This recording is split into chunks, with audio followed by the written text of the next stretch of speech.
In these few minutes that I have with you, I'd like to share with you two parables from Suratul Noor. Suratul Noor is the 24th surah of the Qur'an.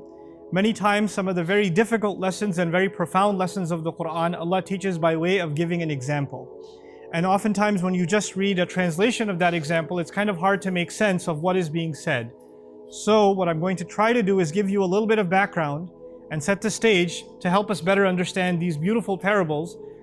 Not only are they beautiful, I think they're quite scary as well. And this is a place in the Qur'an where actually two things have been contrasted, light and darkness. So I want to talk to you a little bit first about the notion of light in the Qur'an and what Allah refers to as light. One of the first things we learn is Allah Himself calls Himself light. Allahu nuru samawati wal ard. Allah is the light of the skies and the earth. Another place you'll find the usage of the term light in the Qur'an is it's actually used as a synonym, as an alternative term for guidance itself. That light and guidance are actually considered the same. Just like somebody's in the darkness is the same as saying somebody's misguided. The opposite is also true. Somebody's in the light or somebody has light is actually to say that somebody has guidance. It's also important to note that this light Allah describes exists inside the hearts of people. It's inside the hearts of people. And the analogy of light in the Qur'an is like a house at nighttime with an indent or a niche inside the wall with a lamp inside it. And that's, in the old days, the niche used to look like an arch, right? And it's actually similar to the way that the rib cage is shaped. And the lamp in that example is actually a parallel for the heart itself. And so a lit up lamp is like a lit up heart, whose glass has to be clean and all of that. But in any case, just the point I was trying to make first and foremost is that the idea of light is, in the spiritual sense, is something that lives inside our hearts. The reason that analogy is important is because light doesn't stay inside, light goes outside, right? So if there's a lamp, its benefit is not only limited to the lamp itself, it illuminates its surroundings, doesn't it? And so if somebody has true guidance inside of their heart and a true faith inside of their heart, they're not only going to be the ones that benefit, everybody around them is also going to be illuminated as a result. And as a matter of fact, light only truly gets appreciated when you're in the dark. In other words, our faith and our iman is only really put to the test, and really its benefit comes out when we are surrounded by difficult circumstances, when we're surrounded by misguidance. And often believers, feel, if we only lived in better times, if only we lived in the time of the Prophet ﷺ, or, we're living in such dark times, etc. That notion entirely is silly. All prophets were a minority. The believers have always been a minority. And the majority of people around them were in the darkness. And so when you say, I wish I was living in those times, you're not wishing for anything much different, maybe even wishing for something much tougher, right? So that's the first thing I wanted to get out of the way. The second thing I want to talk to you guys about when it comes to this idea of light is it's not just something figurative. In other words, obviously, if you open up somebody's chest, you're not going to see light inside, but actually a day is coming when you will. On the day of resurrection, Allah actually turns our faith into real, actual light. And we all have to take a walk. On Judgment Day, after our judgments are done, we have to take a walk towards our final destinations, either heaven or hell. And there are people who had faith with them, which is nurun yas'a bayna aydihim wa bi'aymanihim. There are two kinds of light that are going to aid us on that day when there's complete darkness. The light is going to be coming out of our chests, and there's another light that's going to be coming out of our right hands. That's what the Qur'an describes on a couple of occasions. That light is supposed to help you navigate through this difficult path so you and I can make it to the gates of heaven. That's the point of it, okay? Now, why are there two kinds of light? One of those lights has to do with your sincerity to Allah and the genuineness of your faith. That's inside of your heart. Only you know that and Allah knows that. Nobody else can check it. The other light, as I mentioned, comes from your right hand. And that light is actually a representation of the things you and I did in this life. If you had good deeds to do, if you did good works, then those works are going to get converted into light on that day. So you've got these couple of torches on Judgment Day that are helping you navigate, that are helping you move forward, right? And at the end of the day, all of this conversation it's only got one purpose. You and I want to stand up on that day and we want to have some light on our hands. We want to be able to access that light so we can make our way to Jannah. Our Messenger ﷺ would describe that that light on Judgment Day that we're going to be raised with is not all the same for everybody. It's not all the same. There are some people who barely have enough light, they can barely see their feet as they walk. That's how much light they have. There are those who have so much light that they can see from, it's as though that you can see from one city to the next one. That's how much light you have. And that depends on the strength and the purity of our faith and the strength of the deeds we left behind, doesn't it? And so that's the reason the parable of light is important. This was not the subject of my khutbah. I just wanted to set the stage. Allah wanted us to understand the concept of light and how we have to preserve that light in ourselves. And we have to ensure that that investment is maintained and not killed before we make it before Allah on Judgment Day. Right now you won't notice it, but on that day everybody's going to be wishing they have it. Now, these two parables that I wanted to share with you, these examples that I wanted to share with you, are actually not about light. They're about darkness. They're at the end, the two tragic cases of people who are not going to have light or who don't take advantage of the light that they have. And so I'll go through them one by one. Allah describes وَالَّذِينَ كَفَرُوا أَعْمَالُهُمْ كَسَرَابٍ بِقِيعَةٍ يَحْسَبُهُ الظَّمْآنُ مَاءً. Allah says, as for those who've disbelieved, which can also be translated those who've buried away, meaning buried their light away. That's one of the other ways you can think of the word kufr. Anyway, those who've denied and have been ungrateful and have buried their light away, what about them? Well, they are like somebody traveling in the middle of the day in a desert and they see a sarab, which means a mirage. So a man is thirsty, a woman is thirsty, lost in the desert, and they're trying to find a place to survive. And of course, in the hot sun, you start seeing waves where there are no waves. Things get a little watery looking in the distance, and that's a mirage. And because you're dying of thirst, you think that's worth something. And so يَحْسَبُهُ الظَّمْآنُ مَاءً, the desperately thirsty one runs towards that water, thinking that it's water. حَتَّى إِذَا جَاءَهُ, until the point where he reaches it. لَمْ يَجِدْهُ شَيْئًا, he found nothing there. It was just sand. It was a false image. فَوَفَّاهُ حِسَابَهُ وَاللَّهُ سَرِيعُ الْحِسَابِ. So Allah, and he will only find Allah there. He was looking for water and Allah makes a strange turn in the example. He says instead of finding water there, he will find his master there. فَوَجَدَ اللَّهَ عِنْدَهُ فَوَفَّاهُ حِسَابَهُ. He'll find Allah there and Allah will complete his account there. Allah will give him what he deserves. Wallahu sari'ul hisab, and Allah is quick in taking the audit. Allah is quick in taking account of all the things you and I did. That's the first example. I haven't explained it yet. I just want you to know what it is first. Now quickly the second example. Oh, another example. And this is going to be almost the opposite scene. First time we were in the desert, now we're going to be in the ocean. He says, كَظُلُمَاتٍ فِي بَحْرٍ. It's like layers on top of layers on top of layers of darkness out at sea. So we're not talking about the daytime now. We're talking about the nighttime. In the first example, it was clearly daytime because you don't see a mirage at night, you only see it in the day. And now you're out at sea and you're covered in layers of darkness. And then he says, في ظلمات في بحر لجي. Lujji means an ocean that is not merciful, that won't let up. Like the waves are getting violent and you're hoping it was just one bad wave and then things are going to calm down. But no, the waves keep getting worse and worse and worse. Until يَغْشَاهُ مَوْجٌ مِّن فَوْقِهِ. مَوْجٌ. A wave overtakes him. A wave is so huge out in the middle of sea that it crushes whatever vessel he's in, whatever boat or ship that he's in. It's now underwater. And then مِّن فَوْقِهِ مَوْجٌ. On top of that wave that's already slammed you into the water is another wave throwing you deeper inside. Min fawqihi sahab.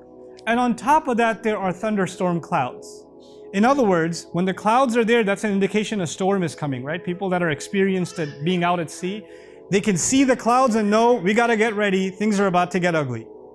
So Allah says that the waves are relentless and the storm's not letting up either. And this person, whoever they were, that poor soul, is being now drowned into the depths of the sea, in the middle of the darkness. And at the end of that parable, what does he say? إِذَا أَخْرَجَ يَدَهُ لَمْ يَكَدْ يَرَاهَا. You're all the way at the bottom of the sea, you can't even try and get up. You try to get up, another wave comes and slams you down. That's the problem. You could try to swim your way up, but there's another wave on top. And so he says, He's so much lost in the dark that when he takes his hand out, لَمْ يَكَدْ يَرَاهَا, it's almost as if he can't even see his own hand.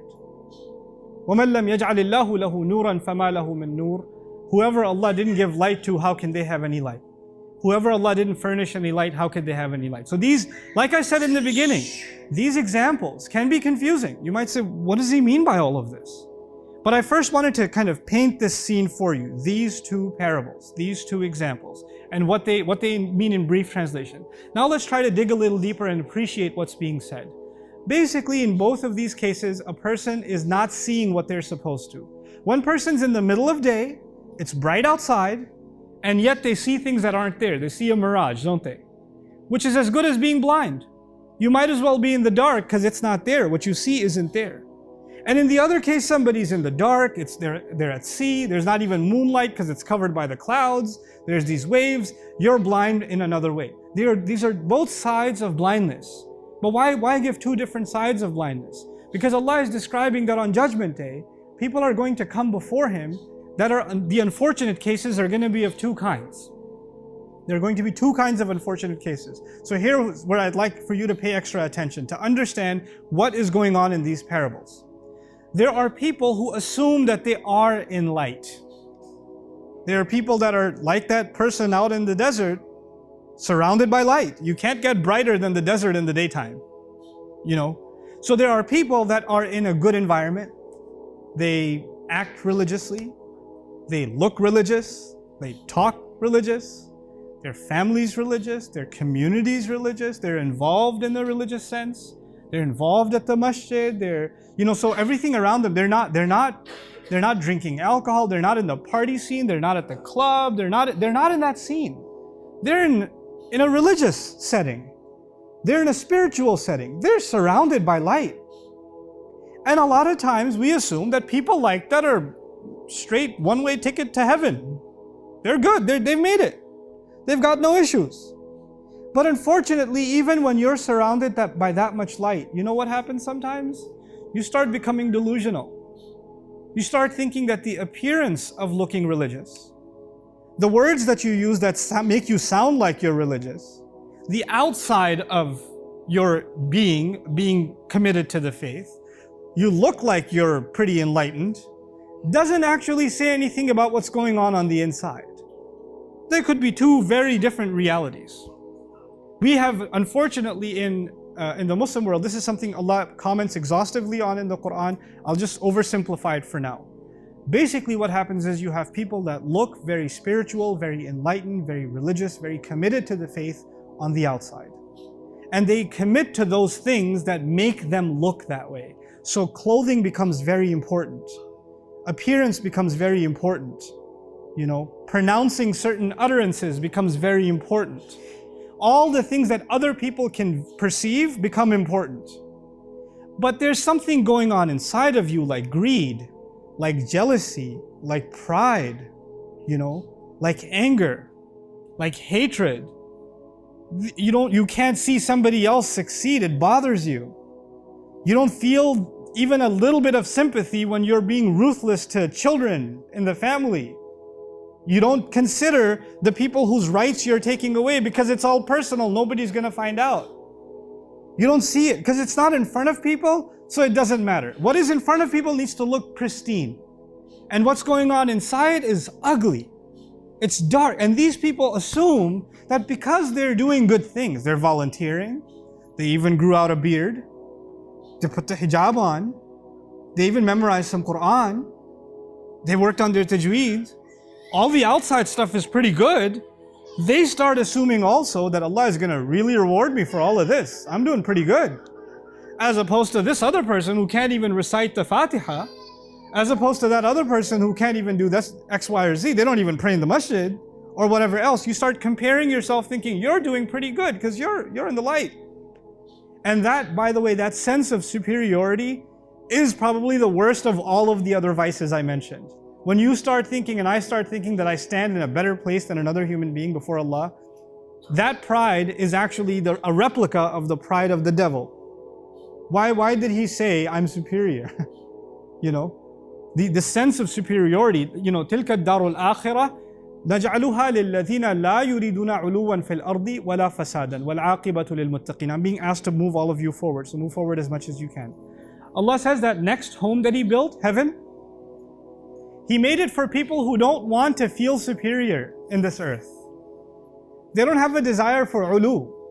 They don't want to make themselves feel or give the impression that somebody else is little compared to them, lesser compared to them. They don't want that. And there are sometimes among us, maybe ourselves, because of our religious knowledge, because of our religious position, because of our religious perception of others, we do start thinking we're better than somebody else. We do become condescending towards others. This is the first example. People who actually think they're in light and they're doing good, but you're like a person in the desert. You're going to die of dehydration. And when you get there, what you think is water, meaning you think you're going to go to heaven and be replenished for all the deeds you did, all you find there is Allah who says, actually, you did everything else on the outside, but there was no light inside of you. That you don't get anything here. Allah is going to quickly take your account. You and I have to become people of introspection. Whether or not people praise you and me means nothing. As a matter of fact, whether or not people criticize you and me also means nothing. You have to be able to ask yourself, if Allah was to ask me right now what I'm doing is right or wrong, am I able to answer Him? Am I doing right by Allah? Because He's the only one I'm going to be meeting at the end of that journey. On the other side of it, there's another darkness. There's another failed, scenario. One of them was people who thought they're doing good and they get there and they find nothing. But the other one is a completely different scenario. And the other one is a scenario of someone, like I mentioned, in the dark. And then they're even pushed into more darkness, and then more darkness, and they just keep going deeper and deeper. This is actually someone who's not in a good environment. This is someone who's not involved with anybody. They're not even around people who have strong faith. As a matter of fact, all the friends they have make them even a worse person. They instill even worse habits in them. And the environments they put themselves in, the situations they put themselves in, are pure evil. They're pure darkness. But they're addictive also. They keep going to that stuff. They go to those environments, they go to those friends, they go to those dark places, and they can't even help themselves go back over and over and over and over again. They form all forms of addictions to certain kinds of behavior, they form addictions to substances, and they can't let go of that entire scene. And what does Allah describe as these waves are coming and slamming you down and you're all the way in the depths of the darkness? The powerful thing here in this parable is Allah actually gave hope to those people too. He didn't say when he's at the bottom of the sea, he can't even see his hand. He said he could almost not see his hand, right? Your hand is a representation of what you do. Even in the depths of darkness, you could still sort of see your hand. You know what that means? You still have some sense that this is wrong. What I'm doing is wrong. I shouldn't be doing this. I know better. I know I need to change. I'm humiliated by what I'm doing. I'm giving into something inside me that's very animal. I'm giving into something inside me that overtakes me, and I lose my connection with Allah. And every time I dive in, that connection gets hurt more and more and more and more. But every time it gets hurt, there's less and less light. But there's still a tiny bit of light left inside you that still lets you see. To help you understand this part better, our eyes are useless without light. If there are no light sound inside this room, and there are no windows, and there's absolutely no light, we are completely blind. Your eyes could be functioning perfectly, but there's no point. You're blind anyway because you are in the darkness. Allah is describing here, when you're in the bottom of the sea, when you're way down there, clearly there's no source of light, is there? I mean, it's already dark, it's already night, there are already clouds in the sky, and you're way deep down inside in the middle of the night. There should be zero light. You shouldn't say, I can almost see my hand. You should not be able to see your hand at all. The point is, you shouldn't be able to see your hand at all. But Allah is saying there's some light somewhere. The question then arises, where is that light? That's actually the light Allah put inside you and Allah put inside me, inside of our hearts. He put it there. It's not some outside light, it's inside you. And it's using that, and it's being dimmed away. It's weakened. It's been covered by a lot of darkness. but it's still enough for you to see somewhat that you're doing something wrong. There's still hope in you. That light Allah does not let die. Imagine, back in the day, what is light at nighttime? How do you have a light? You have a lamp. You have a candle. That's how lights used to work. Once you take that candle underwater, what's going to happen immediately? It's going to blow out. There's not going to be any source of light. But somehow this source of light in the depth of the ocean is protected. Even though it's in such a bad environment, it's still protected. It's been weakened, but it hasn't been suffocated. It didn't blow out. It didn't get washed away. That's the light that Allah protected inside you and inside of me, no matter how far gone you think you are and how far gone I think I am. Mistakes happen. Sins happen. Crimes against Allah happen. Our hearts go in bad places, in dark directions. Our hands go in dark directions. We've made mistakes. But Allah's mercy, what does He say at the end? وَمَنْ لَمْ يَجْعَلِ اللَّهُ لَهُ نُورًا فَمَا لَهُ مِن نُورٍ. And for somebody who Allah wouldn't have provided them light, where would they have gotten light from? How could they have gotten any light if Allah didn't provide it? What is Allah saying here? Can you imagine where can light possibly come from in the middle of the ocean at the bottom? Where would it come from? Where do you think that light came from, if not from me? Allah is telling you and me, we give up on Him, He doesn't give up on us. We let Him go, He doesn't let us go. He keeps the hope alive. He lets us, the ability for you to even feel bad, somewhat, you drown that voice out. You hear it and you say, nah, I don't want to listen to this. I'm already in line to get into the club. I'm like the third person left before the entry. And now my conscience is kicking in and saying, you need to turn around and go. You shouldn't be doing this. That voice inside you is that little bit of light left. And you could suffocate at that time too. And then next time too. And then next time too. But there's a limit. And that's what I wanted to finally share with you. There is actually a limit. It's not limitless. It's not like Allah will keep your light alive at any cost. Allah will mention people who are dead already. They're dead already. They have no light left inside them. Allah will mention people whose hearts have turned into stone. And if your heart is stone, that means if there's light inside it, it can't get out. Right? It's dead. There's no way it can get out. What happens to those people? When they suffocate themselves, knowingly they suffocate the light inside of themselves, what happens to them? Allah says, وَزَيَّنَ لَهُمُ الشَّيْطَانُ أَعْمَالَهُم. That's the last thing I want to share with you. When that happens, how do you know that's happened to you? You will know that's happened to you when those things that are evil, that even though they're attractive and they're tempting and you're drawn to them, there's still some part of you that feels bad, right? When that's gone and it only looks beautiful, you justify it to yourself. Not only forget that it's one thing to say, I know it's bad, I know I'm messed up, but I still do it. I need to stop. That's one thing. That means you still have some light left. At least you recognize that it's what? Bad. But when the light is completely gone, then it's زَيَّنَ لَهُمُ الشَّيْطَانُ أَعْمَالَهُم. You don't see it as bad anymore.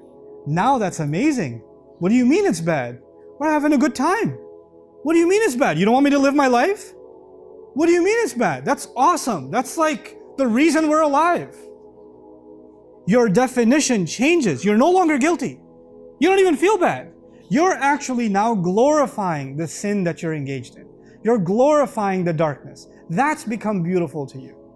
And that's when, instead of the definition of beauty and ugliness coming from Allah, based on the light that He gave you, now those definitions come to you from shaitan. Now that's a lost cause. That's beyond hope, And I pray Allah never lets us fall into that. Sometimes there may be you and I may be doing something evil, and there is something called a defense mechanism, right? It just kicks in. Somebody calls you out on it, or your own conscience calls you out on it, and you start rationalizing it to yourself. No, it's not that bad. I mean, it's messed up, but it's not that messed up. I mean, come on, I was in a tough situation. Well, what do you expect me to do? And we justify to ourselves, right? But deep down inside, you also know that you're lying to yourself. At least you're just trying to cope with having to live with the decision you've made or the sin that you're engaged in. But you don't even believe your own argument, actually. You don't even believe it yourself. That is, at the end of the day, the most precious thing Allah gave us, is that light.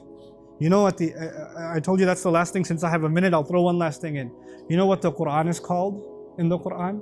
فَآمِنُوا بِاللَّهِ وَرَسُولِهِ وَالنُّورِ الَّذِي أَنزَلْنَا. Believe in Allah and His Messenger and the light that we sent down. Allah calls the Qur'an light. It's not an accident. He calls it light because my engagement with Allah's words, that's Allah talking to me. It's not just a book. It's not just something I recite. It's Allah talking to me. When Allah talks to me, then that light inside me gets stronger. Because that itself is light. Those words themselves are light from Allah Azza wa Jal. My iman will be restored. My vision for what is right and wrong will be restored again when I keep coming back to Allah's book. Then keep coming back to Allah's book. But that coming back to Allah's book cannot be artificial. It can't just be that I recite it and I put it down. It can't just be that I read its translation to argue with my friends about what this verse means or that verse means. It can't be for that. It has to be, Ya Allah, I need light for myself. Give me light in your words. That's the humble, begging attitude of a slave with which I must come to the word of Allah. Even the word of Allah, subhanAllah, it's the word that's supposed to make me humble. Today, you and I approach it as something as a tool for argument, or we study it as something interesting, or we study it as a casual pastime. We don't think of it as a lifeline. We don't think of it, this is me, this is Allah talking to me. This is Allah giving me value, addressing me, a letter, what He calls risalati Rabbi, letters from my master. Literally messages, letters from my master. Like, when somebody writes you a personal note and you're like, wow, they took the time? That's Allah to you in the Qur'an. And if you can develop that, then that light will not become weak. Allah will not let it become weak. May Allah Azza wa Jal connect us deeply, our hearts with the Qur'an, and maintain that source of light for us. May Allah Azza wa Jal strengthen the light in our hearts no matter how weak it's become. May Allah Azza wa Jal also not make us delusional into thinking that the outwardly deeds that we do are going to compensate for the vices we carry inside of our hearts. And may Allah Azza wa Jal allow all of us to cleanse our hearts to the best of our ability. Barakallahu li wa lakum fil Qur'an al-Hakim wa nafa'ani wa iyyakum bil ayati wa dhikril hakim.